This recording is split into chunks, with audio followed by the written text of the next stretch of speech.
لله رب العالمين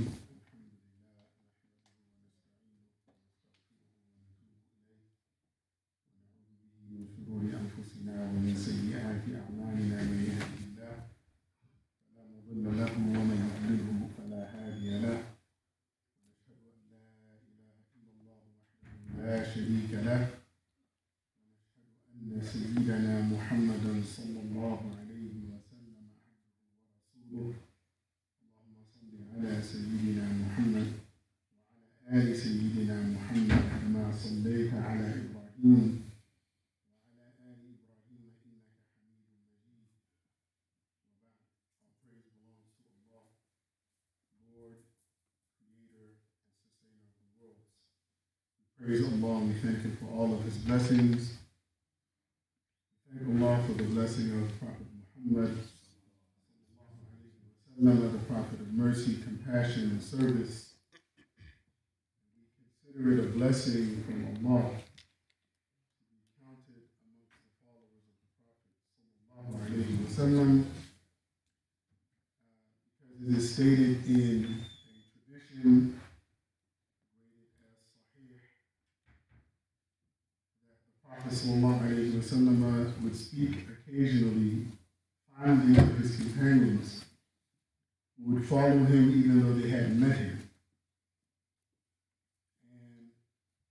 And it is a logical conclusion that we would be counted amongst those followers, because we had never seen the Prophet, and yet we strive to cultivate love in our hearts for him, and to follow his sunnah, and to obey his commandments, avoid the things that he tells us to avoid, and to trust him ultimately to know that the example that he set, the life example that he lived, is what is best for our spiritual success. And so we are given the glad tidings that the Prophet ﷺ spoke about longing to meet us. And it's very important that we have this sense of ownership about Islam. That we are directly connected to the Prophet sallallahu alaihi wasallam. And there are various ways that this connection shows up. But one of the ways is the most explicit way is that we follow his sunnah to the best of our ability. We read the words, the wisdom that he left behind, and we strive to implement it, to live it in our lives. Because we trust that he was Rasulullah sallallahu alayhi wa sallam. Allah sent him for the purpose that he states in the Quran. He sent the Prophet for. We ask Allah Ta'ala to count us amongst the followers truly to be amongst the followers of the Prophet sallallahu alayhi wa sallam. We send salutations and prayers for this reason. This is why we say sallallahu alayhi wa sallam. And this is why we also pray for the Prophet's family, known as Ahlul Bayt. Because those people, even the ones who are alive today, it's important to remember that the Prophet sallallahu alayhi wa sallam has descendants or family members who descend from his lineage who are alive today. These people aren't people that go around and say, hey, look at me, I'm a member of the Prophet's family, because there's not much value in having the title or the name or the surname if there is no action and character to back it up. These people are people who strive to live and follow and emulate the life example of Muhammad. For that reason, they are to be honored because they are honored by honoring him, through honoring him. Just like we are honored when we honor the Prophet sallallahu alaihi wasallam. And the honor, Allah subhanahu wa ta'ala tells us in the Quran, Bismillahir Rahmanir Rahim, وَلِلَّهِ الْعِزَّةُ وَلِرَسُولِهِ وَلِلْمُؤْمِنِينَ. That the true honor, the true dignity is always for God and then his messenger. And by extension, the believers. They will always be people of honor and dignity. Even if, as the verse says, وَلَكِنَّ الْمُنَافِقِينَ لَا يَعْلَمُونَ, even if the hypocrites say otherwise or believe otherwise, right? The true honor is in association with Allah and his Prophet. So this is why we pray for the Prophet. This is why we make dua. Our predecessors taught us this way. They showed us this way. And it's important to understand the importance of the congruency. That's a fancy word for saying that what you say has to match what you do. Or I should say it the other way. What you do must match what you say in order for you to be sincere. If what you do doesn't match what you say, especially if you profess it openly and loudly and proclaim it, you know, sometimes we like to say, I'm a Muslim, but forget how to act like a Muslim. Right? When we do that, we have a problem, we have a disconnect. Because Allah doesn't like hypocrites. Allah doesn't favor hypocrisy. And the Prophet ﷺ described himself as awwal Muslimin. And then the people who get the most honor from us and the most respect from us are the people who live the example. They don't talk it. So when you hear myself and you hear Imam Anas, and anyone else who you hear talk about our predecessors, part of why we lift them up is because they didn't just talk to us about deen. They showed us. They showed us how to do it. They showed us how to be men of honor, men of respect, right? Men of dignity. And of course, we were like everybody else. We had a fork in the road. I could listen to them and follow their example, or I could do my own thing and bump my head against the wall. Right? But I had a choice. It was very refreshing to hear Imam Anas call out some of our elders, because we need to never forget that. It was very refreshing to hear Imam Anas call out some of our younger brothers in a loving way. I know some people might have gotten into their feelings, well, I can tell Imam a couple of things, and you may be able to. But in order for you to get the Imam's ear, you got to be close to him. In order for you to demonstrate your merit, right, you got to be able to hang in there. It's like a guy who wants to make the team, but he doesn't quite cut it, because he got to work on a couple of moves if he's a football player. You got to get his catching better. You got to work on his speed, his strength. But before he can do any of that and achieve success, he has to be coachable. And a lot of times, I was a young man. And I know exactly when I was coachable and when I wasn't. I'm like every man in this room. I have my own thoughts, my own desires, the way I saw stuff, the way I understood stuff, my own intellect. But the business of really learning from my elders, I had to think about that. And this is how I'm able to tell you that, yes, alhamdulillah, we studied a lot of Quran.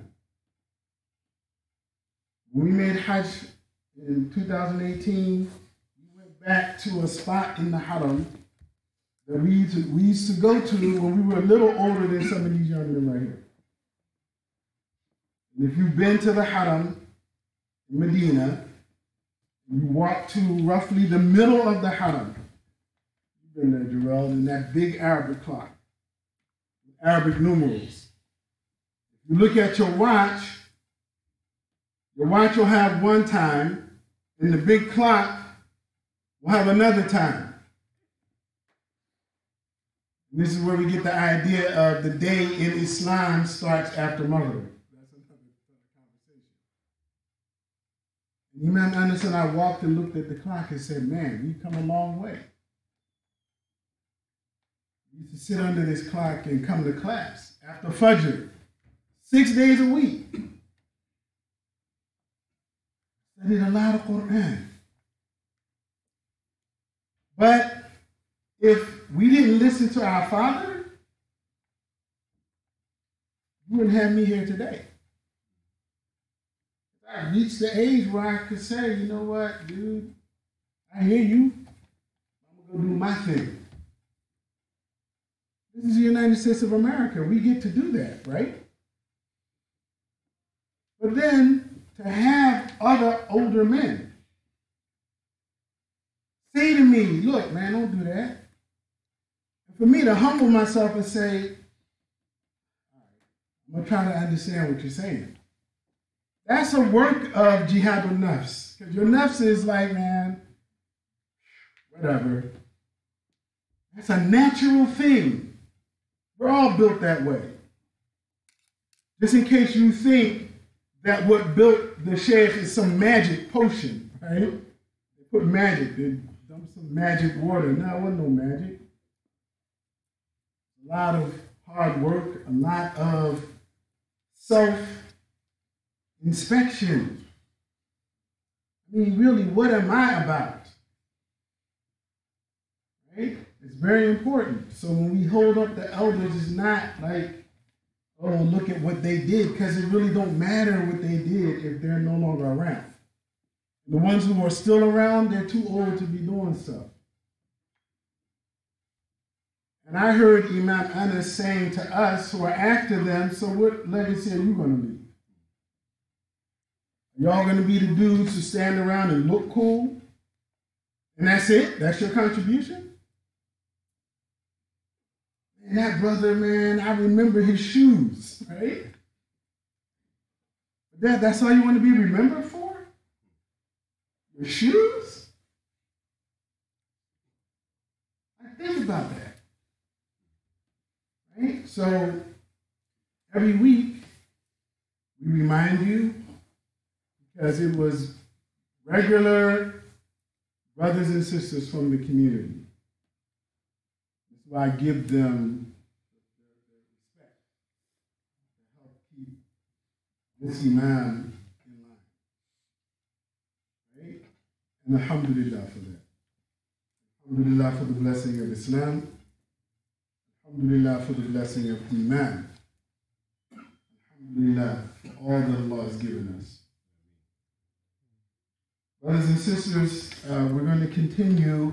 Last week I started a conversation about some of the deadly sins. And I mentioned that as a part of a consistent narrative from the Minbar here is this idea that we have to engage in jihad al-nafs. That's the biggest challenge for us. How do we struggle and fight and ultimately may Allah give us victory over the nafs that's with us, that's a part of us, because we have so many things that are vying, right, to lead us from the path. So many things competing for our attention. Last month, we looked at the sin, the deadly sin, I call them, they're known as the deadly sin of arrogance. Today, inshallah, we're going to look at the disease and the sin of jealousy and envy.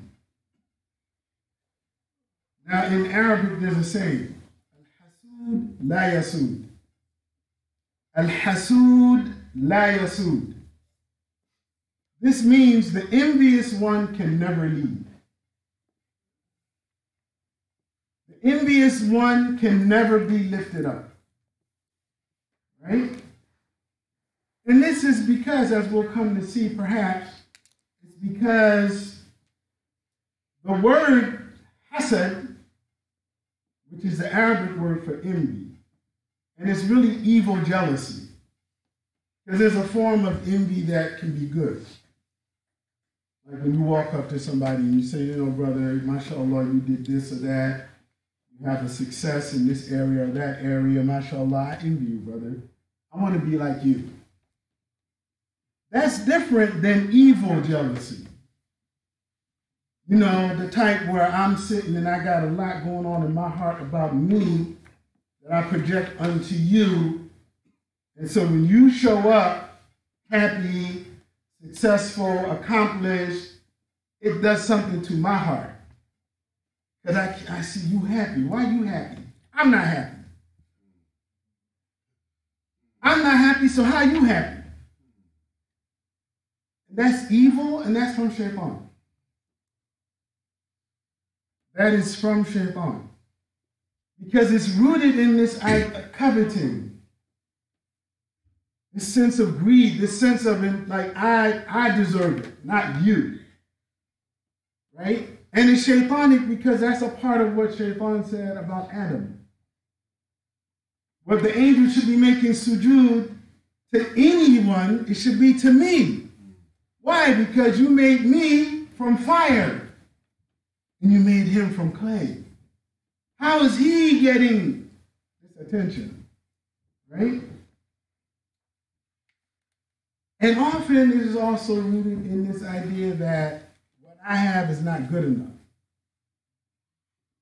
So somehow Allah did something wrong to me because he gave someone else something better than what I have. This is why it is a spiritual disease. So, for example, when Allah subhanahu wa ta'ala tells us about how the people who oppose the Prophet sallallahu alaihi wasallam, none of them had arguments that were rooted in logic, rooted in fact. Like when the Prophet said, Ilahukum ilahun wahid, your Lord is one Lord. Nobody had factual evidence that said, no, Muhammad, you're wrong. Your math is wrong, bro. Really, it's a team of gods. You got to go back and study the scripture. Here, read this scripture. They couldn't do that because it wasn't true. It wasn't the truth. They couldn't oppose the Prophet ﷺ on the basis of what type of man he was. They couldn't say he was a man of ill repute, bad character. They just couldn't. Even his staunchest enemies couldn't say, you know, that dude Muhammad is not trustworthy. Man, he owes me money. Man, this dude is a liar. Man, this dude, man, he took this dude's woman. They couldn't say anything like that. So what did they say? Oh, Muhammad, something's not right with him. Maybe he's sick. You know, he goes and meditates in that cave a lot. Maybe he's spending too much time alone. But they could never say anything negative. But Allah tells us in the Quran that another thing that they used to do was say, well, why him? So for example, Allah subhanahu wa ta'ala says, Bismillah ar-Rahman ar-Rahim, in Surah 4, which is the women. أَمْ يَحْسُدُونَ النَّاسَ عَلَى مَا آتَاهُمُ اللَّهُ مِنْ فَضْلِهِ فَقَدْ آتَيْنَا آلَ إِبْرَاهِيمَ الْكِتَابَ وَالْحِكْمَةَ وَآتَيْنَاهُمْ مُلْكًا عَظِيمًا. He said, or, and this is in a sequence of questions, rhetorical questions, are they jealous of mankind? Mankind here referring to Prophet Muhammad sallallahu alaihi wasallam, who was connected to the prophetic lineage. So are they jealous because of that which Allah, of His bounty, has bestowed upon them? So they were jealous of Muhammad sallallahu alaihi wasallam because Allah made him the prophet. Right? He said, for we have bestowed upon the house of Ibrahim of old the scripture and wisdom. We bestowed upon them a mighty kingdom. Because from Ibrahim's lineage, you have Isaac, and you have Jacob, and you have Joseph, and you have David, and you have Solomon. And all of these people were great people. And their houses were houses of wisdom and knowledge and leadership. Allah gave it to them. آتَيْنَاهُمُ النُّبُوَّةِ. We gave them the prophecy. So really it was about them coveting what Muhammad sallallahu alayhi wa sallam had. And Allah referred to it as hasad. أَمْ يَحْسُدُونَ النَّاسِ. Because their objection was not to the message, but it was informed by his status as a messenger. In another verse, Allah subhanahu wa ta'ala says it very clearly. وَقَالُوا لَوْلَا نُزِّلَ هَذَا الْقُرْآنُ عَلَى رَجُلٍ مِّنَ الْقَرْيَتَيْنِ عَظِيمٍ. They said, if only this Qur'an had been received by a great man of the two towns. So yeah, the message is right, but now we're looking at the messenger. How can this message come from a man like Muhammad? He's not one of the great men.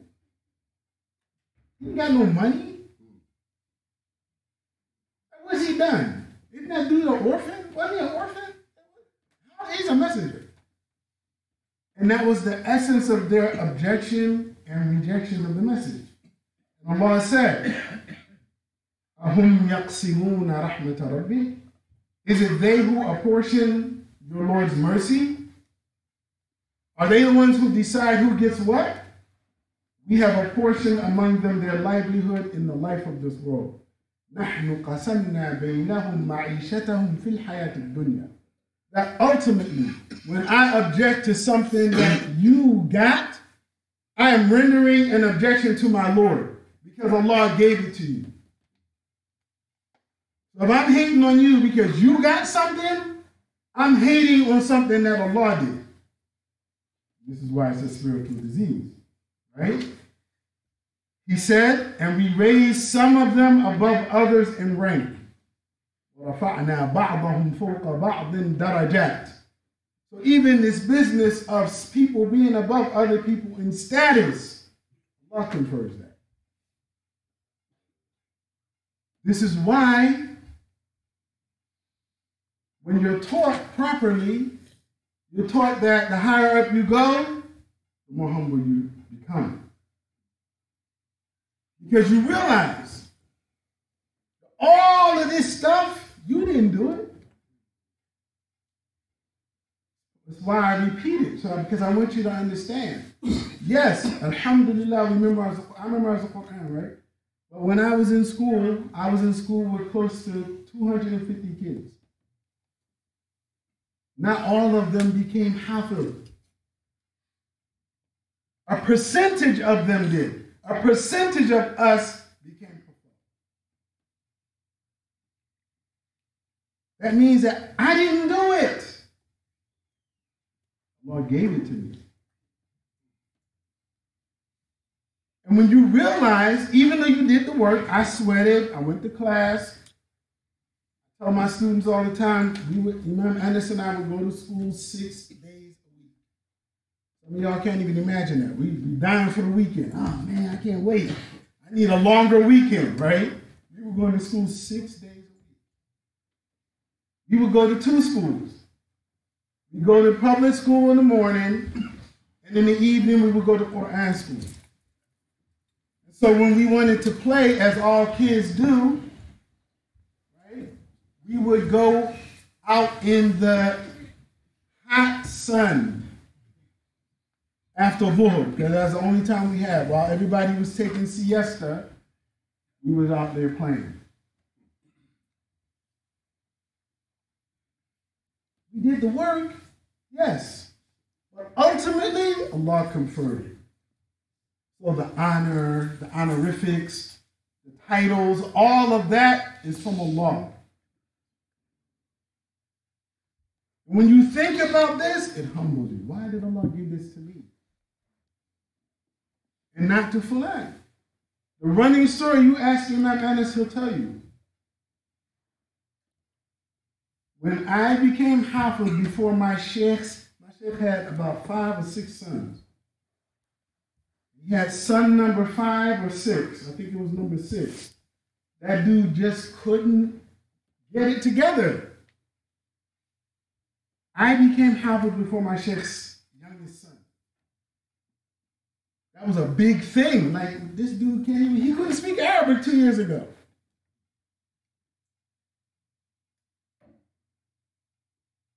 Right? But Allah subhanahu wa ta'ala conferred that responsibility. Right? So Allah ta'ala gives these things. He raises some of them above others in rank. And what he says, لِيَتَّخِذَ بَعْضُهُمْ بَعْضًا سُخْرِيًّا, so that some of them may take labor from others. Because it means that we are to be a benefit to one another. We are to help one another and be of service and benefit to one another. If you have something that I don't, your gift, your talent, your expertise is not so that you can lord over me and keep me under you. No, it's to lift me up, and likewise for me. I have something you don't, so I help you. That's what Allah is saying. This is why he made it that way, right? Then he said, and the mercy of your Lord is better than the wealth that they may amass. And ultimately, وَرَحْمَةُ رَبِّكَ خَيْرٌ مِمَّا يَجْمَعُونَ.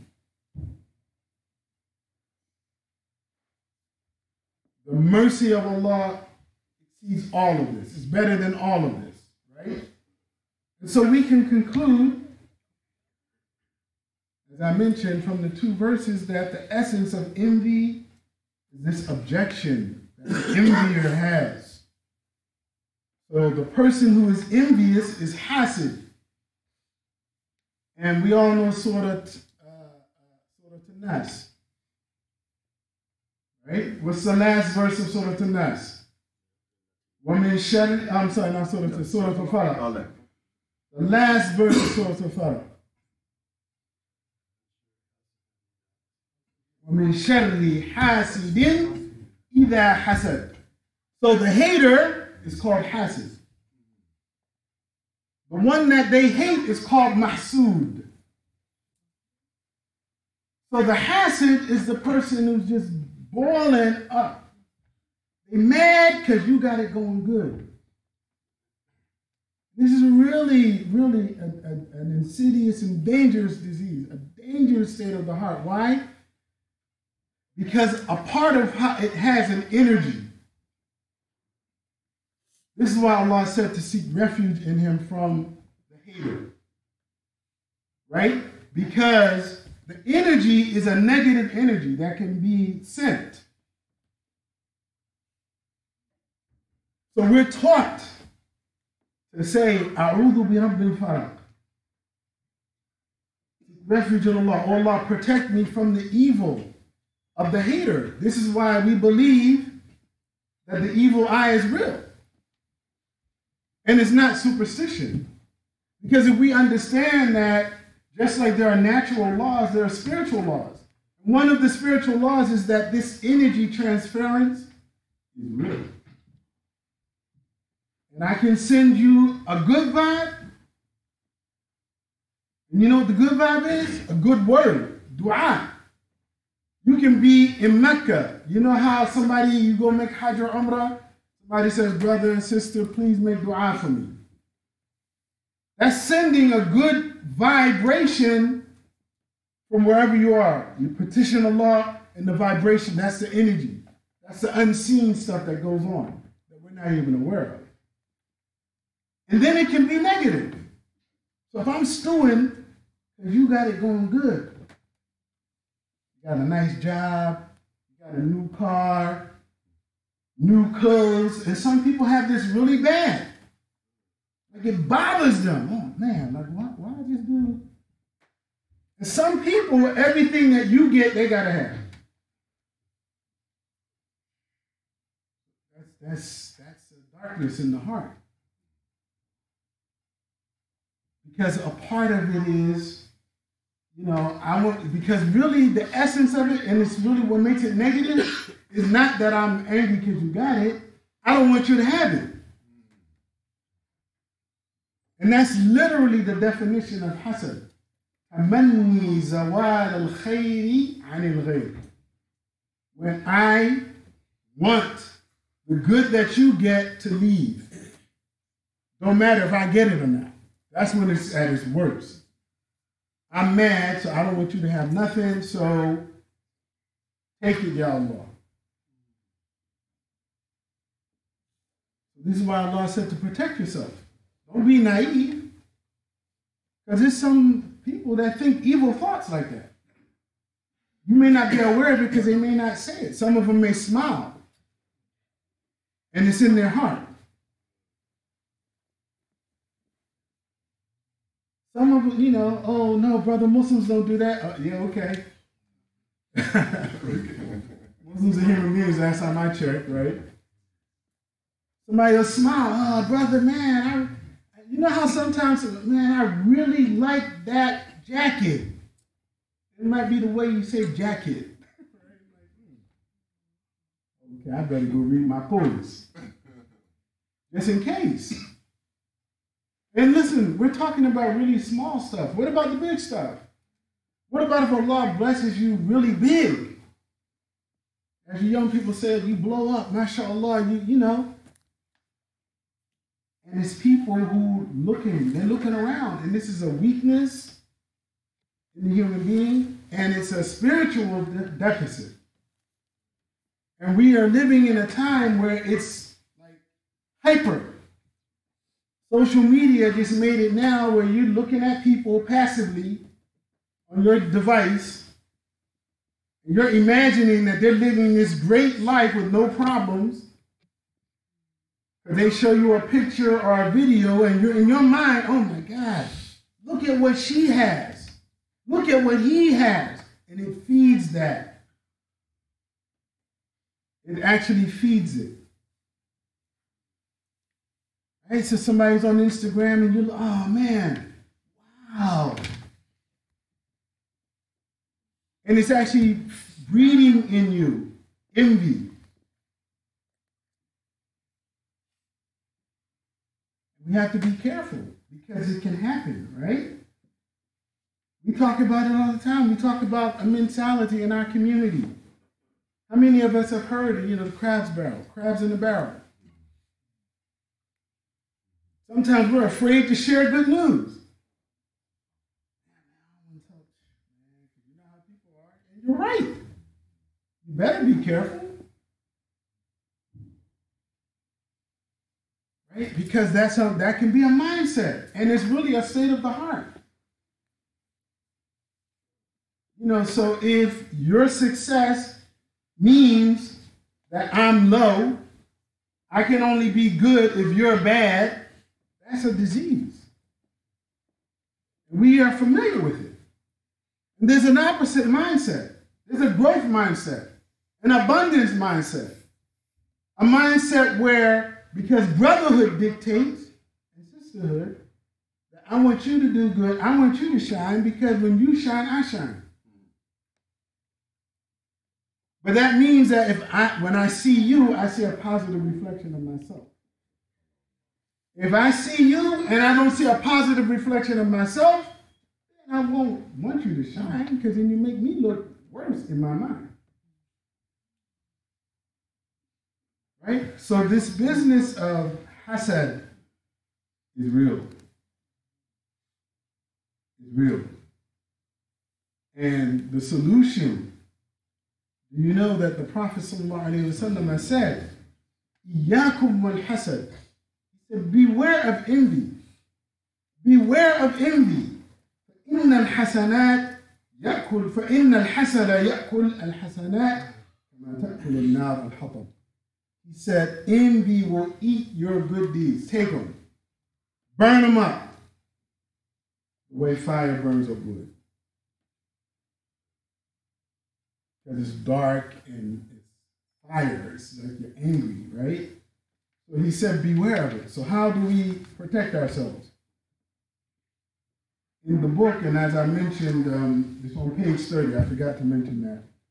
I've been speaking from the book, Purification of the Heart.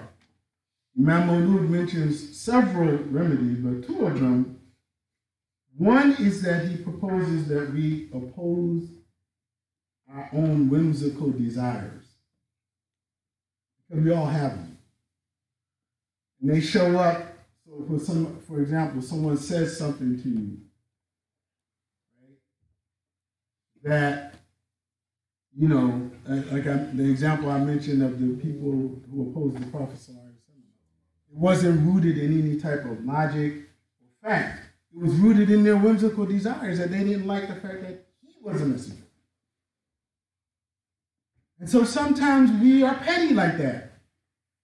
And whenever we feel that petty energy, we have to own it and say, man, I'm being petty right now. Say, man, I'm hating on the brother. I'm hating on the sister. Why is that? Because none of us are immune to this. We all have these feelings sometimes that rise up. You have to look at that and say, why am I feeling this way? As a student, we had classmates. There were guys who, we were doing good and they were doing great. I tell people we had a classmate, his name was Ibrahim from Sierra Leone. And Ibrahim, this young brother, was so bad that he went to 2 colleges at the same time. He was with me in the College of Arabic Language, and he was also doing the College of Sharia. And he was studying French and German. I kid you not. I lied to you not. And when he would say, I'm learning German, like, man, how you got time to learn German? He was studying German. He learned German, he learned French. And we envied him. Not because we wanted him to fail. He inspired us. Like, oh, man, I want to work harder. So we all have these feelings. And we should be truthful about them. We shouldn't lie. We shouldn't tell ourselves things like, well, I'm a Muslim, so I don't hate on nobody. That's like faulty logic. Right? Then, when we acknowledge that envy is real, and when we feel it, we should recognize that this is a disease of the heart. We should ask the Lord to remove it from us. And so part of how we do that is if you see somebody that has something and you feel something about that, right? You say, may Allah give you more. I'm happy for you. May Allah raise you up, bro. Really, give love. That's how you cure it. Because when you think about blessings, you will soon recognize that whatever Allah is giving somebody else, He easily give you. Sometimes Allah doesn't give us things and we don't know why. Allah knows why He didn't give it to you, but you don't know. Sometimes Allah doesn't give you things that you think are good for you, but He knows are not. Sometimes He lets you have things, experience things that you think are bad, and they're actually good for you. And Allah says about that, وَاللَّهُ يَعْلَمُ وَأَنْتُمْ لَا تَعْلَمُونَ. Verily Allah knows, and you don't know. So we ask Allah subhanahu wa ta'ala to help us, to protect us, to grow us, and to keep us on the straight path. أقول قولي هذا وأستغفر الله العظيم لي ولكم ولسائر المسلمين والمسلمات من كل ذنب فاستغفروه.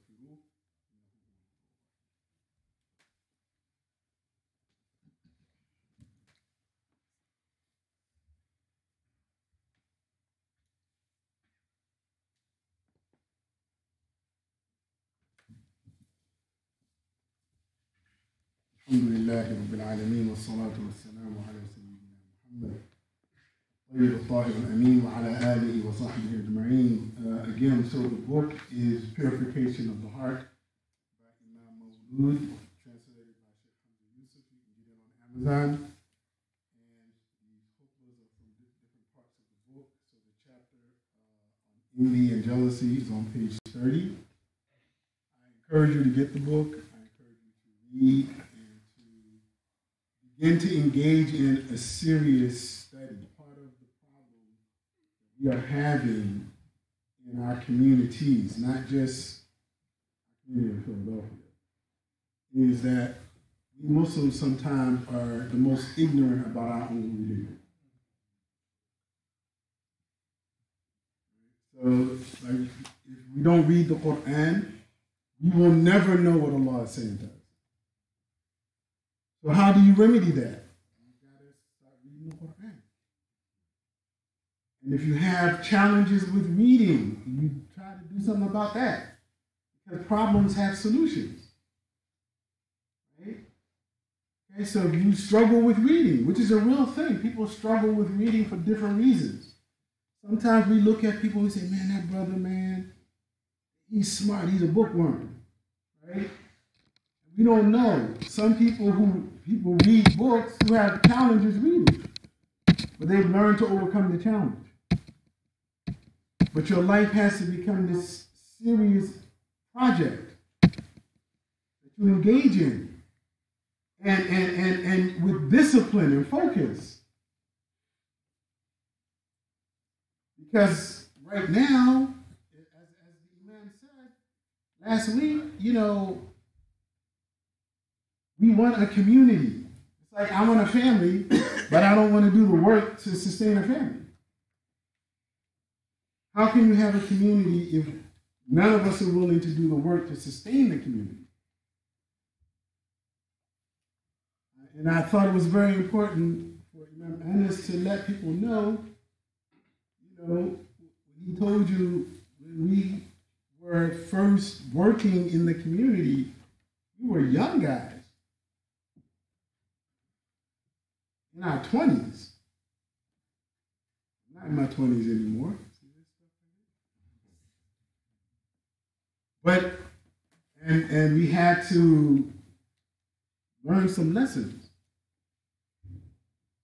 One of the lessons is discipline. Like you can't talk and stuff and you're not really serious about it. Because Allah will show you up.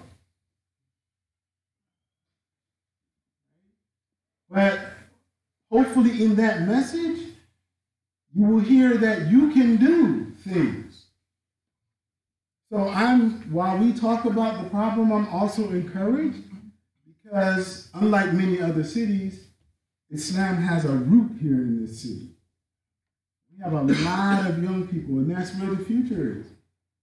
But it's not just because you're young, it's because you have put yourself in position to transition to the rightful place of leadership. Those are two different mindsets. So I'm prayerful and I'm optimistic and I'm encouraged. And I pray every day for our young brothers and sisters. May Allah sustain you, keep you in the deen, help you to grow in a positive way, see yourselves in a positive light, believe in yourselves, believe that with Allah, you can do whatever you want to do. With Allah, you can do whatever you want to do. But it's not enough for anyone to tell you that if you don't believe it. You have to first receive it and believe it. And then think about, what do I want to do? And it doesn't have to be take over the world. It'll be to be a better person. To be a better man, a better woman. Those things are achievable. Allah subhanahu wa ta'ala bless our community, bless our families, protect us in these trying times, and give us the spirit that we need to continue to grow and to develop, to progress. And may Allah ta'ala make us amongst those who are grateful for the blessings of both faith and our Prophet Muhammad sallallahu alaihi wasallam. اللهم صل على سيد المرسلين وإمام المتقين وقد أمركم الله بذلك في كتابه العزيز وقال جل من قائل إن الله وملائكته يصلون على النبي يا أيها الذين آمنوا صلوا عليه وسلموا تسليما اللهم صل وسلم وبارك وأنعم على عبدك ورسولك نبينا محمد وارض اللهم عن الصحابة والتابعين ومن تبع هديهم وهداهم إلى يوم الدين وارض اللهم عنا معهم برحمتك يا أرحم الراحمين ربنا آتنا في الدنيا حسنة وفي الآخرة حسنة وقنا عذاب النار سبحان ربك